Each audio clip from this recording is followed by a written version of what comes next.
lawyer, a human rights activist and defender, and the founder of many, many, many organizations. Ambassador Lubis had held the position of deputy chair of the Human Rights Investigation Commission for East Timor. He was international advisor for human rights advocates in Berkeley, United States, and he is a member of the Asian Human Rights Commission in Hong Kong. Prior to being appointed as ambassador, he also served as chair of the Indonesian Crisis Group, the ICG International Foundation. He was chairperson of the Indonesian Registered Patents Consultant Association, chairperson of the Indonesian Corruption Watch (ICW) Ethical Council, and the International Arbitrator Chamber of Commerce (ICC) in France. He is also law professor in the University of Melbourne. Hello, Ambassador. How are you this Hello, morning in Debra. Oslo? How are you? Is it cold, nice and nippy over there in Oslo? Well, it's a bit cold, but I survived. Okay. And I bet in Ubud they're having nice weather. Yes, yes, With yes. His Excellency Ambassador Lubis is Ibu Evi Mariani. She is co-founder and the chief editor of Project Multatuli, a journalism initiative focusing on serving the marginalized in Indonesia. Wow. Ibu Evi is a journalist with 20 years experience. She was managing editor at the Jakarta Post, an English language media outlet, the English language media outlet in Indonesia, before building her own journalism initiative in January 2021. Her collaborative projects won the 2020 Public Service Journalism Award from the Society of Publishers in Asia and the 2020 Tasrif Award from the Association of Independent Journalists in Indonesia. Ibu Evi earned her master's degree from Universiteit van Amsterdam and was a 2011-2012 Hubert Humphrey Fellow at the University of Maryland. Welcome, both of you, Ambassador Todung Mulya Lubis and Ibu Evi Mariani. Today, Thank you, my Debra. our session will be about Multatuli giving voice to the voiceless. Let's get down to business. Um, okay. I think we start with Ibu Evi dulu. Could you tell us a little bit about this new public journalism initiative, why it was created, and whether you think there is room for another initiative similar to this? Because we've seen some fly-by-night operations that came and went and didn't survive. And do you think the Indonesian public is ready for such another initiative? Silakan, Ibu Evi. Okay. Thank you, Bu Debra. So, Project Multatuli was founded in April, May 2021. It's very new by several journalists from the Jakarta Post, from Kompas, and also from Tirto. Among our board are Bu Maria Hartiningsih, Ati Nurbaiti from the Jakarta Post. You must know them, right? So we built the initiative, like the media outlet, as a kind of like sort of self-criticism on journalism practices currently that we see as serve the elites more. It's male-centric and it's urban, not only urban, right? Even Jakarta-centric, very Jakarta-centric. So we want to disrupt or challenge that situation. So we decided let's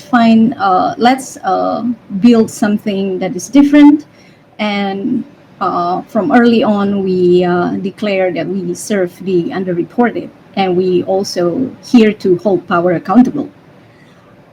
So that's our objective, like sort of like our mission. And then when it comes to searching for the name, which is like the hardest, I think it's the hardest part of, I don't know how Pak Todung found a lot of organizations and find names to a lot of them. it was really hard for us. So we're playing, like finding a lot of words, opening kamus besar bahasa Indonesia, like the kamus, and then we saw media outlets outside the country, and we came across the Gecko project, and then also Marshall project, and hey, why not doing something with project in it, and put like borrow a name of someone who's aligned with our mission. And then one person said, "How about Multatuli?"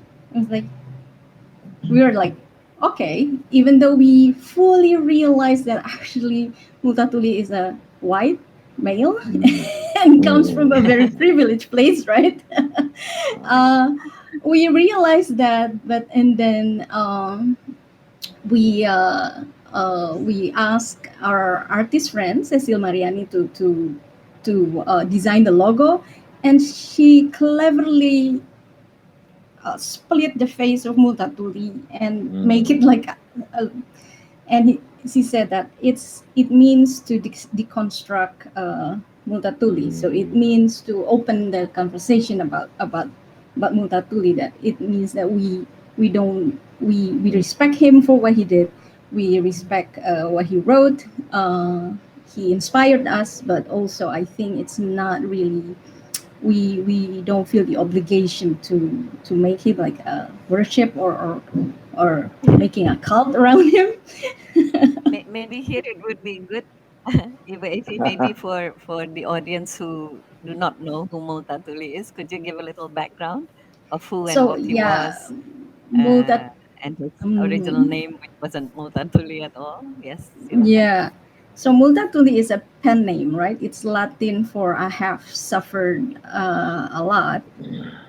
His real name is Edward Dos Dekker, and he wrote a book titled Max Havelaar that Pramudia Anantatur wrote in the New York Times, I think, called the book as the book that ends colonialism. Uh, and he spoke about the injustice the Indonesians suffer in the hands of elites, in similarly Indonesian elites and Dutch administrator. And the book opened the eyes of a lot of Dutch people at the time about what was happening in the Dutch Indies at the time. So that's the context, and that's the spirit we uh, would like to embrace in our initiative. Okay, thank you. That's as the opening, Bu Evi. Ambassador Todung Mulya Lubis, you have been at the forefront of civil rights disobedience and also human rights violations in Indonesia for almost 50 years now. That's half a century, Bang. And Yes. you know for a fact that the powers that we vilified freedom of speech, vilified the press for revealing truths and information that gave power to people's thinking and tried to cover it up. How do you think in this day and age where we are bombarded with fake news and with post truths and with uh, that, all that sort of thing with social media? We never trained ourselves as a society to have solid information before we made informed action, and now we are faced with this. And here is the Multatuli Project Multatuli, trying to give a new voice in that array. What's your take on that, Ambassador Well, Lubis? first of all, Debra, let me say it's nice to be back here. Having been away for 3.5 years, I always want to go back to Ubud. Yeah? Although at the moment it is not possible to go back to Ubud because I'm still here for another half years perhaps. But let me start by complimenting Evi Mariani for taking the initiative to set up Project Multatuli. You need more time to reflect, of course, yeah. But in my own opinion, there's always room for another media outlet. In the past, we used to have what we call underground outlet. There's a place for underground outlet, even. So I'm not worried at all. Yeah.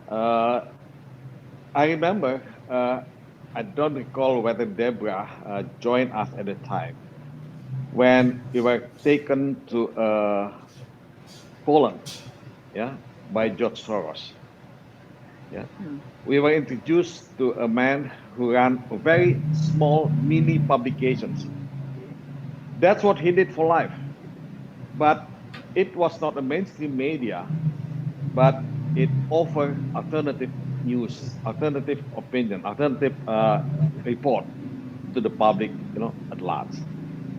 And well, they may not have millions readers, but they contribute something to the society, to the community. I think Project Multatuli would contribute a lot to the voiceless or marginalized people. For me, when Debra talked about public service journalism, every media, in my opinion, has to do with public service. We know that media has been described as the fourth estate, yeah, the fourth branch of power in US, and I think in every country. So the function of the press is always the same, yeah, everywhere, although to a certain degree you have a lot of limitations, yeah, restriction, but it is the duty of the media, of the free press, to expose wrong, to expose wrongdoings. We cannot stop doing that.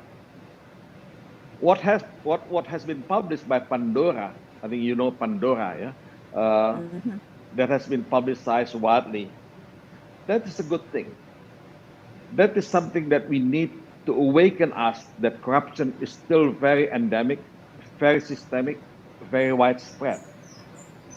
And even though a lot of countries have what they call anti-corruption agencies, but the corruption still there, yeah, very endemic. And I guess what has been done by Pandora is something that we have to continue. Yes. Well, we may not be able to change the attitude of the people overnight, but it is our job, it's our duty to state the facts, to provide information needed by the society to make an informed judgment. How can they make informed judgment if they don't have all this information available? Now, you can talk about human rights, you can talk about social justice, you can talk about democracy, you can talk about good governance, plurality. You need all this information in order to understand what's going on. You need all the information to make an informed judgment. So for me, yeah, what's been done by Evi Mariani in Jakarta Post now with Project Multatuli, is something that, yeah, must be done by others as well. Yeah. Now with the social media, there are a lot of rooms, a lot of opportunities. You can have your own platform. You can have your own talk show, yeah. Because now we are competing. We are competing with all these differences of perspective, competing perspectives, yeah. So not all of them are for public goods. There are also media that was designed, set up to spread out, to disseminate disinformation, fake news. Yeah. Well, Yeah. it will be there forever. Yeah. You will not be able to get rid of that. But if you have public with all this information in their hands, I guess we can mitigate the negative impact of fake news, of all this Mm. disinformation campaign.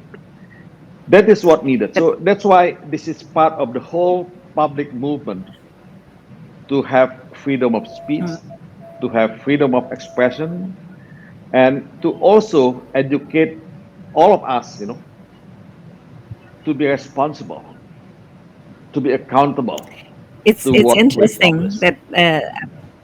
that Ambassador Lubis has mentioned that, because here is a very new organization, a very new media outlet, just appeared, and suddenly Mhm. you make a story that the police are not doing something about a rape case of three little girls, and you are bombarded by a cyber attack. Mm. Mm. And basically, Project Multatuli was censored at the very beginning of its life. How do Mm. you how did you react, Bu Efi, to that? Yeah, yeah.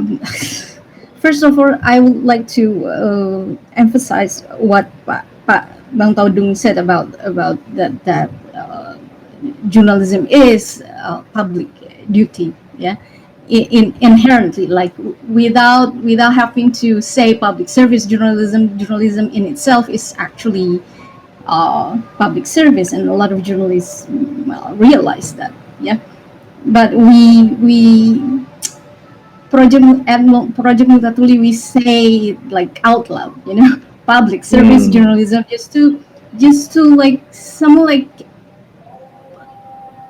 keep it on track again, like remind us, because the business model that owned by the politically wired tycoons and also venture capitalists that like maximize profit, clicks, page views, it has somehow veered journalism away from the public. So we try to like pull it back. But I totally agree that it's actually journalism is public service. So what we did by declaring that, hey, we serve the underreported, is actually not very is actually nothing really special about that. And when we publish this particular story, actually Mm. it's not really a very special, not like Pandora or Mm. Panama. And it's very special, like collaborative, very very big, thousands and millions of data. What we did was nothing to it, in in a sense that it's actually a report on a case. Okay, the crime itself is not is extraordinary. Yeah? The crime itself is really horrible, but the way we report it is actually quite simple. What what a lot of media didn't do was ask the victims. They did report the case in 2019, actually, but they Mm. only quoted the police. So what we did was only like ask further. So the police said this, the police said like there was not enough evidence, the police said this, and the mother of the three children said, but I have proof to prove, I have proof, I have pictures, I have videos to prove otherwise, but the police refused to look at them. So simply we, if you say giving voice to the voiceless or amplify the voices, what we did was simply like ask her and publish what he said. That's it. And we verified to the police. We did all of those. So we were very surprised when Mm. we got DDoS attack. Like Mm. only within about 2 hours after it was published, our readers said that we cannot open it. We cannot open it. We cannot access the article. And then in the morning, our IT officer said, yes, there was like about 1.7 million attempt to flood the website. It's confirmed that it's DDoS attack. And it was like, oh, okay. So what I want to emphasize also is that, can you imagine when you amplifies the voice that underreported, it's actually very powerful, right? Mm. It's so powerful that the powers that be, like Ibu Debra said, Start seeing the quaking need in to their attack boots. us. And I was like, yeah, it was like, what's so special? It's not Pandora paper. So can you It's imagine what will yeah. happen to the people who are reporting the Pandora Papers leak? I hate to imagine what happens. There was a discussion with the Swedish embassy a while back, Ambassador Lubis. I think it was 10 days ago, whereby the Indonesian counterpart, a journalist, a female journalist, suddenly told me this new information that a journalist was recently killed in Papua. A Yeah, journalist yeah. was recently killed in Papua, and that was shocking news for me because since reform, we thought we are now an open society. We comply to freedom of speech, which is guaranteed by no less than Mm. the constitution, the very constitution of the Republic of Indonesia. And here we are seeing journalists still being killed for revealing atrocities that occur in society. How do you look at that, Ambassador? As a Well, public defender okay. of human rights, as a defender of human Mm. rights. Okay, before I answer that, Debra, let me, just respond to Evi Mariani. Uh, Yes. Okay. there are two things here. One, when we talk about reporting, we really need investigative journalism because writing something, without really investigating the whole facts, yeah, that would not bring you anywhere. So, having investigation to all the facts, to all the matters, would help us to understand better what's going on. But still, one other things you have to keep in mind, and I keep reminding my media friends that we have to cover both sides. Now that's very important. And what was publicized by Evi Mariani is giving the other side of the story, giving the other side of the story. So for me, if people are not happy with that, yeah, yeah, let's be it. Because but we have to state the facts right away. And if you face cyber attacks because of your publications, that's a price we have to pay. That's a price that every critical media has to pay. Now, let me respond to Debra. Well, if you recall, Debra, a publications report by uh, Reporters Without Borders, Mm. 2019 is the years where you have so many reporters, journalists, yeah, killed in so many countries. Yeah, that was the worst. Yeah, in journalistic history. So we are now facing a new tendency, a rise of illiberal policy. Illiberal policy meaning that the governments, those who are in power, introduce all the policies that restrict the media, restrict freedom of association, restrict the uh, well NGOs, yeah, to do all the activities. So this is the time when yeah media has to be extra careful because they are not free anymore. They are not free anymore because locally, nationally, regionally, there are so many forces watching them closely, watching them and trying to find anything, small mistakes to go after them. Now, well, if that is the case, yeah, then the media has to organize themselves in such a way to fight for this oppression. Now, my problem is medias are not really that well united. The media has been so fragmented, yeah, so to speak. Mm. So I guess we have to, yeah. to bring the voiceless, yeah, the marginalized people on board because the media cannot fight by themselves. Now, how to transform journalistic movement into a social movement?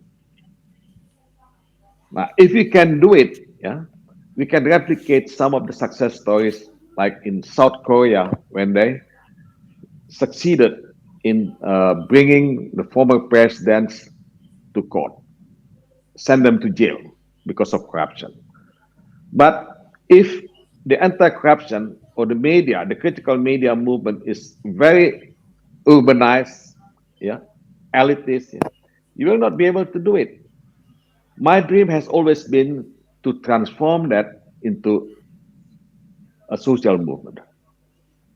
That's why when I was with LBH, Debra, I Mhm. one of my program was to set up what we call legal aid society in every villages. It is the legal aid society consisting of not only lawyers and professionals, but the people themselves, the victims.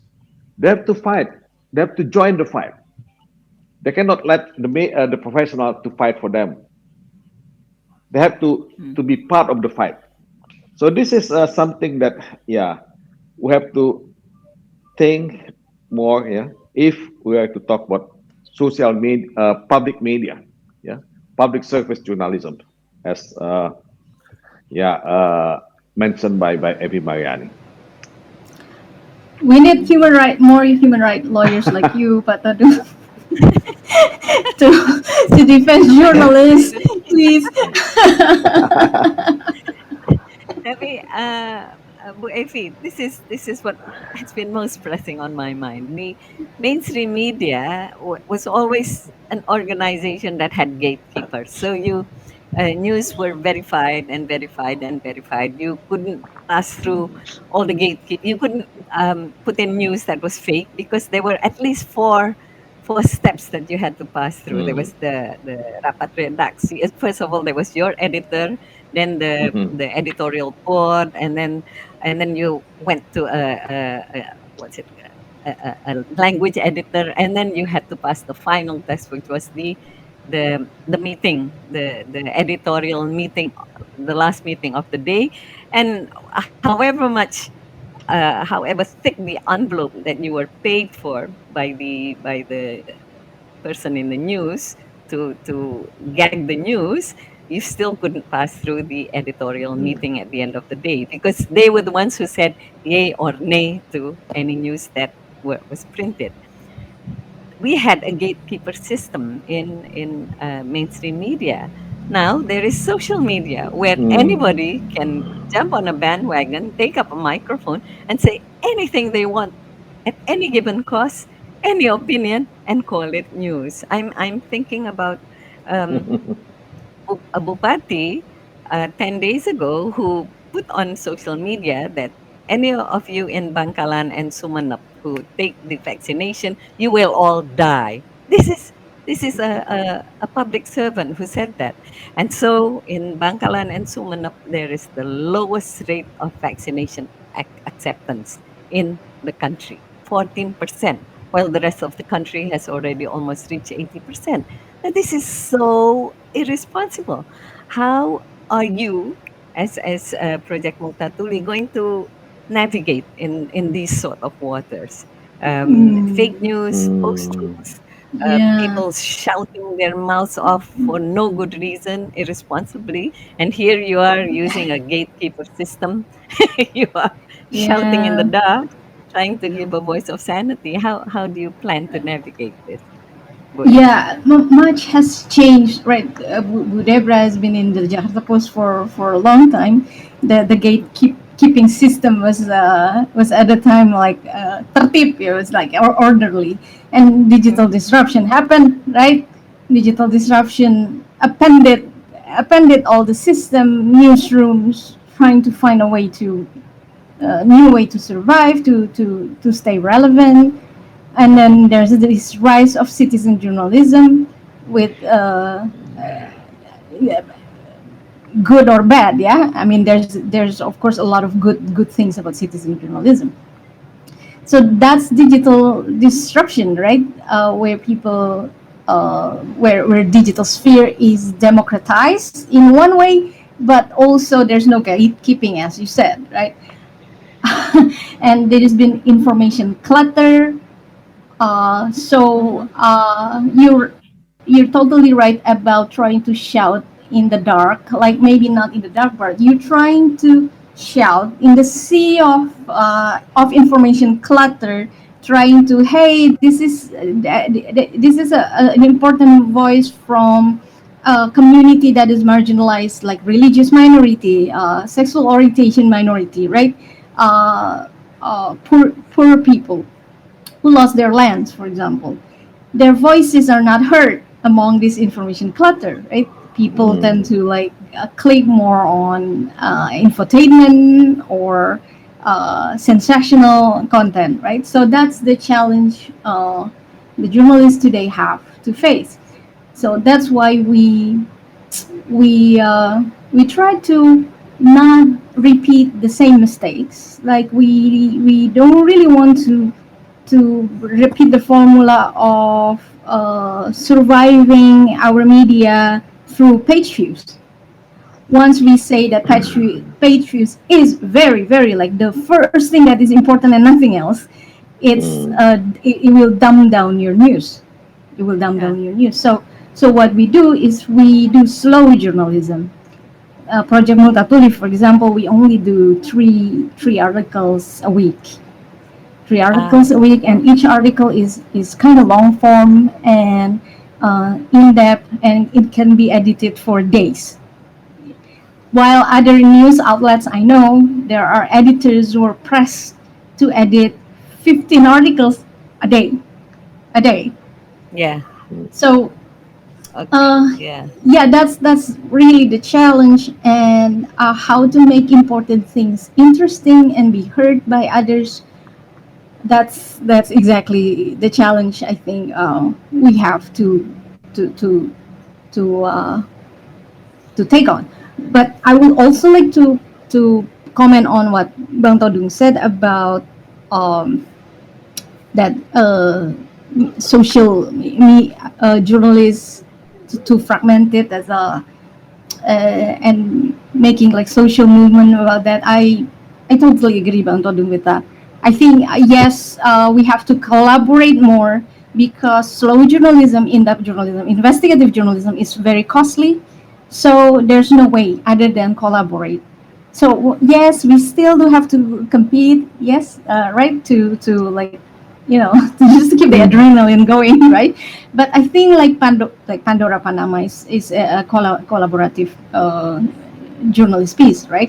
So Yeah. that's I think that's the way to go now in this century. I think we have to Mm-hmm. collaborate. We have to collaborate more than we compete, I think. And just a little bit, because this is I'm mind blown by by this. So when we get attacked, right? Readers cannot access the article, and they will say, "Oh, I really want to read it, but I cannot read it because the website is down." So on yesterday, on October 7th, we said on Twitter, any media outlets that want to republish our piece, just email us, and we will give you all the photographs, the illustration, the whole content, and the guidelines to republish our content. It's free for you to use. So far, we got 30, and it's Tempo, it's Kompas.com, it's Suara.com, it's CNN, it's Vice Indonesia. They all republish our articles. So Mm. I was like, this has never happened before. So yes, it was fragmented, Bang Todung, but I feel that also since the new order, of course you knew I think better than me. Since the new order, solidarity among journalists is also has never fade away. I think Mm. it's That's where always I there. Yeah, read it's that always news. there. Yeah, I read it not on Project Multatuli, but in other outlets. So Yes, yeah, because 30 like there is bloggers, big media outlets, there is student press, they all email us like so far we have received 30 requests, and we just distribute the content to them. So it's a solidarity like no other, and I'm blown away. And we are journalists. All of us are really proud with with what we've done, I think. Mhm. And Ambassador Lubis, I have this very pressing question that I'd like to ask you now that I'm cornering you as a lawyer. We have very difficult laws still in masih bercokol, still in application in Indonesia. One of them is the most astonishing law called Undang-Undang ITE, which I never understood, and it's so flexible that anybody can slap anything on anybody using that law. Then we have another law, which is the law that says we are not allowed to insult state institutions, and state institutions means the flag, the national anthem, and the presidency. How can we be responsible journalists in an environment where we cannot criticize anything said or done or acted upon by a state institution called the presidency because of this law? And then there are several other laws that are still in application. And yet, these laws, when you look at it, contravene the very tenets of the Indonesian Constitution of 1945: freedom of speech, freedom of expression, freedom of association, and all the basic freedoms also guaranteed in the Declaration of Human Rights. Could you explain to us Well, why these are still in place, Bang? well, this is a long, Please. long, long answer. Yeah, if I have to give an answer, Debra, yeah, Evie, yeah. Huh? But I think we are all facing a dilemmatic situation at the moment. Yeah. On one hand, you have democracy, freedom of speech, and others. But on the other hand, the rise of illiberal policy. Yeah, illiberal policy that is manifested in many forms.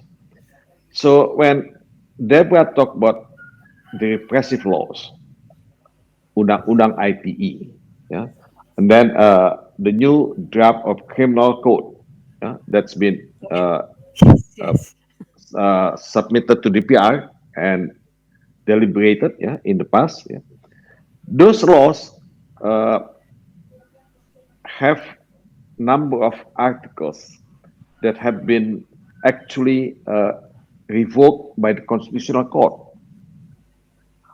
like defamation, yeah, or libel.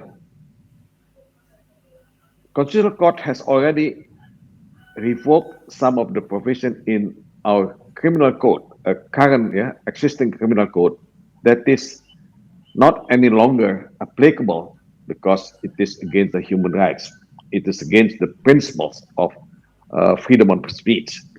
But now they reinstate that in the new draft of criminal code.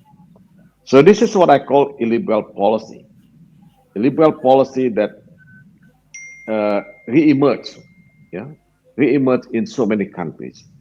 Now the COVID-19 pandemic has been used as a pretext by so many governments to accumulate power,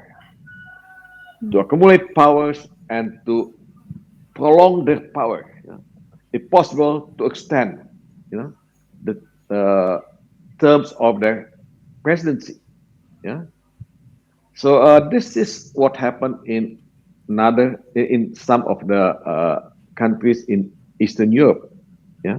Let's see what happened in Hungary. Precisely. Yeah. That is what happened also in other African countries. Trying to stay in power permanently, yeah, by using pandemic COVID-19 as a pretext. And I guess in our case in Indonesia, we've seen this phenomenon, yeah, right long before pandemic COVID-19. ITE law was enacted, if I'm not mistaken, under the governments of Susilo Bambang Yudhoyono. Yeah. Yeah. We were Now, it, already in reform, right? yeah, When that was yeah. enacted. Now, Reformasi had already yes, been, that's true. yes. Now, Huh. now it is going to be revised. It is going to be probably amended. Yeah. Now, what kind of amendment of this ITE laws is going to be? Yeah. And I have not seen the new draft yet. Yeah.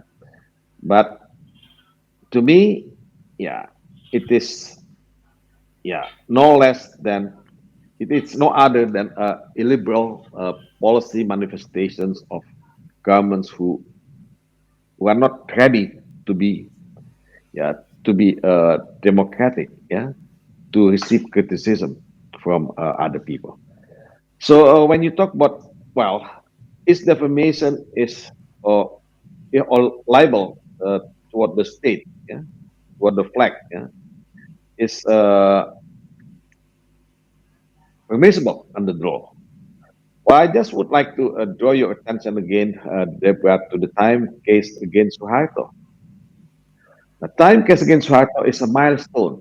It's a landmark, yeah, case in Indonesia. I defended Time magazine at the time, and we succeeded in defending Time and letting Time magazine publicize the alleged of corruption of the first family in the name of public interest.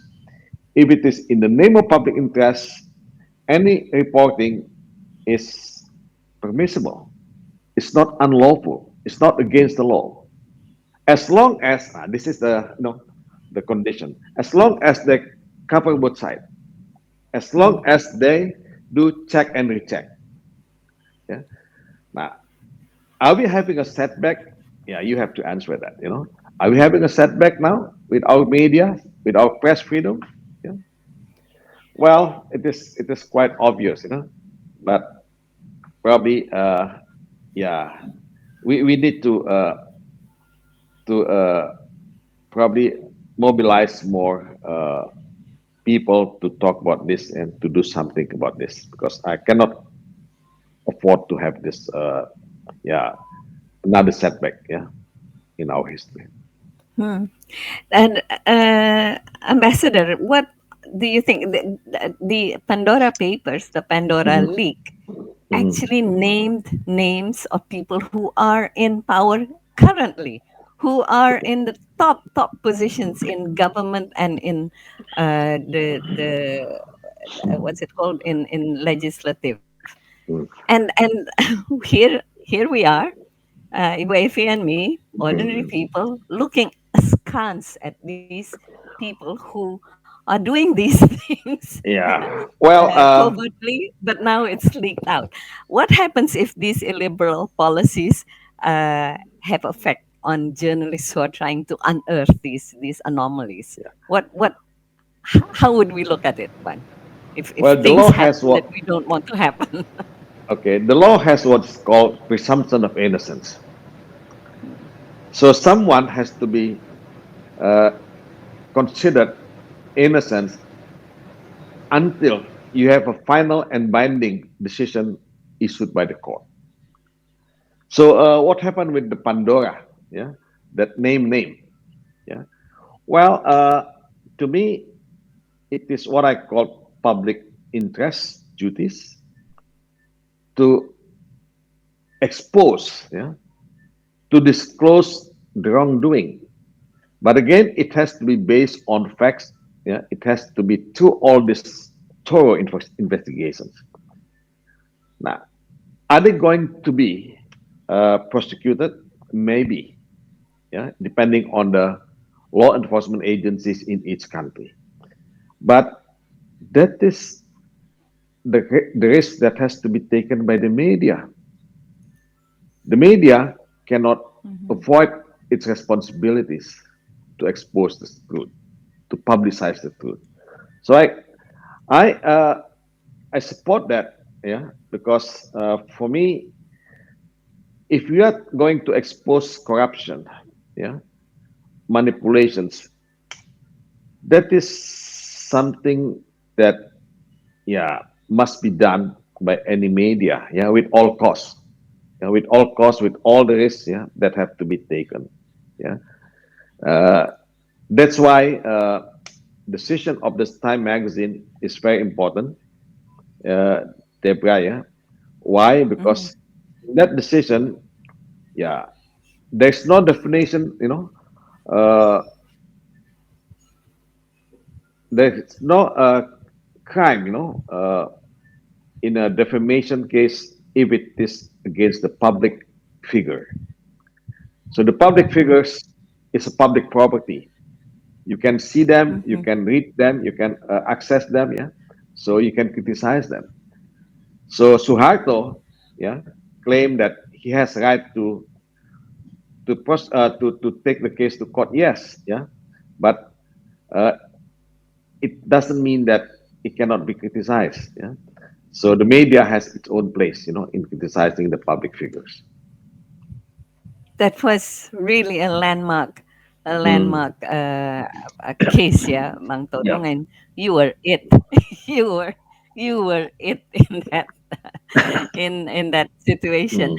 Mm. Here are some questions. Apparently, the question number one, maybe Boefi can answer: is the censorship explicit and actively Mm. enforced, or is it more about self censorship for fear of reprisals? This question came from Kim Wangare. Question number two. I think Um, it's the same. Yeah. oh yeah, it's the same question. Would you like to answer, Boefi? Yeah, the censorship is not as explicit as what we had in the New Order. I heard from senior colleagues that newsrooms would get calls from Mm. mail, usually, right? Yes, Supposedly TNI, like and ABRI, and ABRI, and like and we'd good all go Debra to maybe know, LBH right? too. And we'd all go to the Legal Aid Institute with Todung Mulya Lubis heading it Yeah, to that defend us. was that was the kind of censorship in the new order, right? Now, Mm. after digital disruption, it takes a much more complicated shape. it's Mm. it employs digital attacks, it employs trolls, it employs the so-called buzzer or trolls, they say, Mm. we're like real mm, now there's this term called doxing, like Mm. spilling the private information of journalists. And also, of course, Budebra has already mentioned ITE law. Especially journalists in the regions are very vulnerable to toward ITE law. There are so many already got sued by ITE law. They're journalists. I mean, they're really, really journalists working in the regions. Nationally, they're more like these people, powers that be, that are kind of like invisible, unidentifiable, working like a lurking, working like a shadow, Like is ghosts. They must be like ghosts. ghosts, like a specter.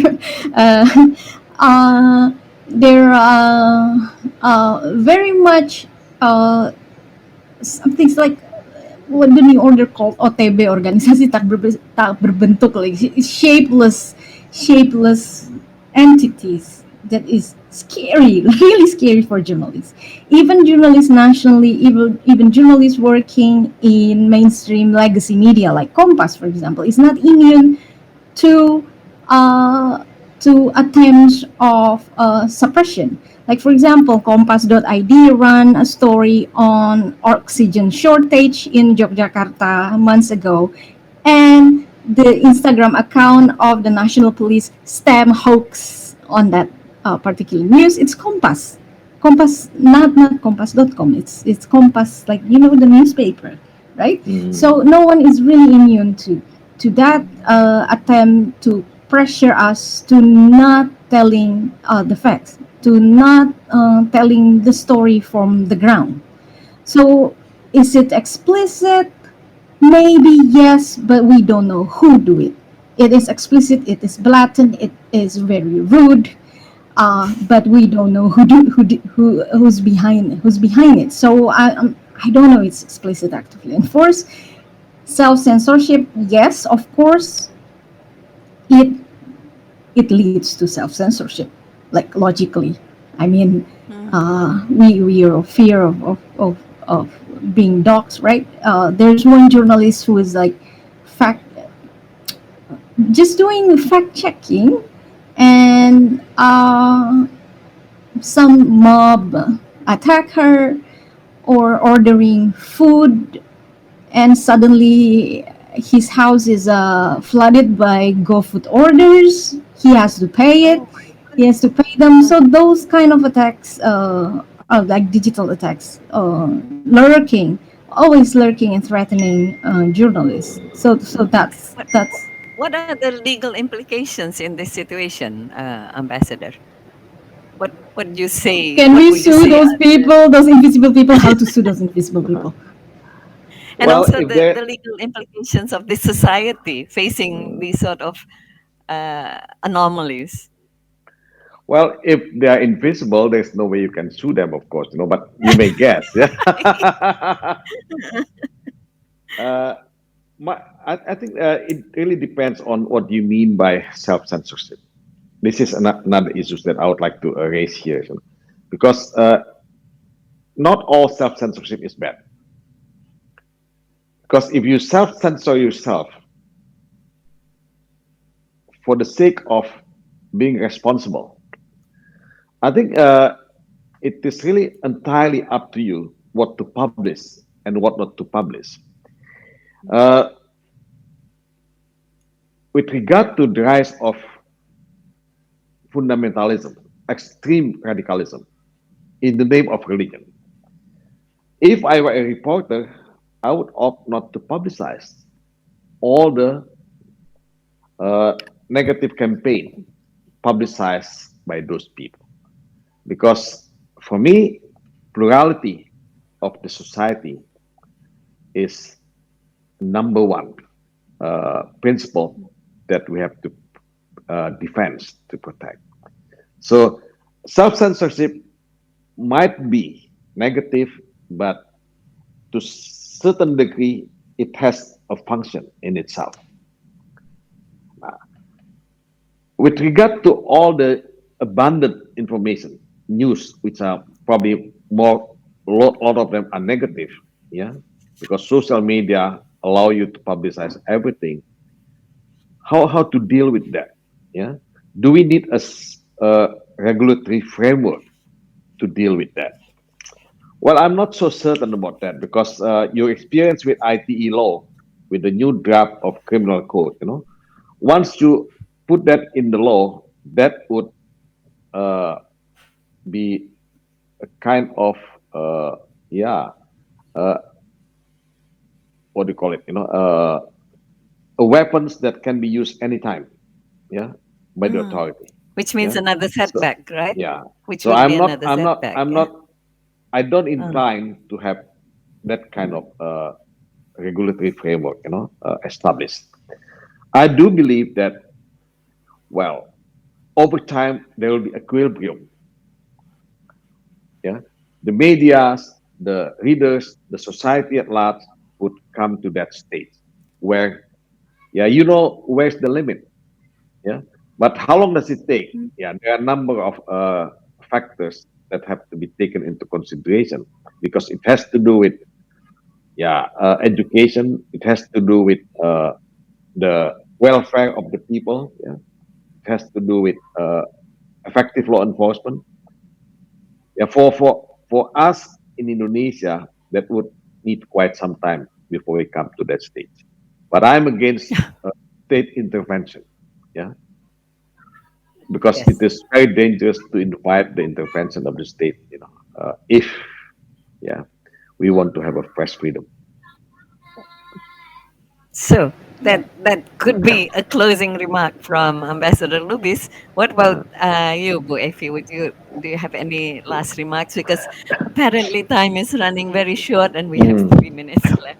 Yeah.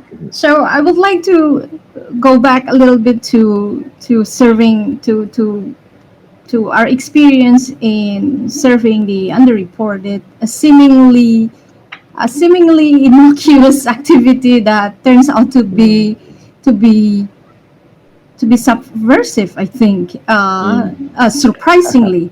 Uh, so I work a lot on sexual abuse stories, and the awards we got. I'm not alone. A lot of journalists we collectively received that award from Tasrif and Sopa.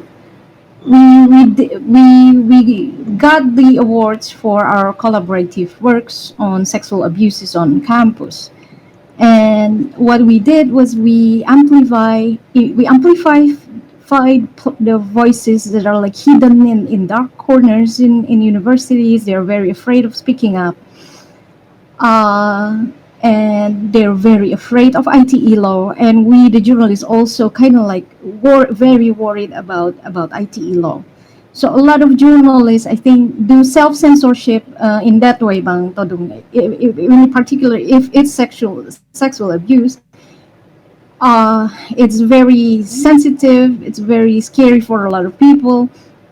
So yes, we serve the underreported, not just sexual abuse victims, right? But for disclosing, I would like to focus on sexual abuse because we're here in the world of Me Too movement. Obama says the future, or Michelle or Obama, the future is a female, for example. And yes, we see a lot of victims rise up and speak, and that's like, this is an important moment in the history of the world, that women speak and speak more. And in Project Multatuli, we like to serve the underreported, not just sexual abuse victims, once again, but in particular this, because we got attacked because Because of of our story on race or yeah. social abuse, right? So this is Yeah. resonates, for me today, is very like, God, when we were born women, at some point we will go against the world, right? We will go contra mundo, and we will be subversive, Okay. one way or another. So that's why we, Project Multatuli, we're here to serve the underreported, to hold power accountable. And Okay. yes, apparently that's something that I think was simple, apparently not simple. Apparently we got attacked by a very serious attack, I think. And So yeah, on so that I note, think, I'm sorry we ran out of time, but thank you very much, Ambassador Lubis, for giving that final statement that sometimes self censorship is good. And thank you, Bu AP, for reminding us that the future is female. And thank you very much to the Ubud Writers and Readers Festival for giving us this opportunity to discuss these very important issues. And please, everybody, open your website and look at Project Multatuli. Thank you. thank you. Thank you, Thank you so much, Bang Lubis. Todung. I Thank hope you you're so Yes, all much, Evi. well Thank you. health. Okay. Good day, Bye, suara-suara Debra. Semoga Publik. sehat-sehat ya. And to the festival partners who made the Ubud Writers and Readers Festival possible. Thank you to Ibu Thank Janet you. Lenif. All power to you. And don't forget to keep on looking at all the programs in the festival from the 8th to the 17th.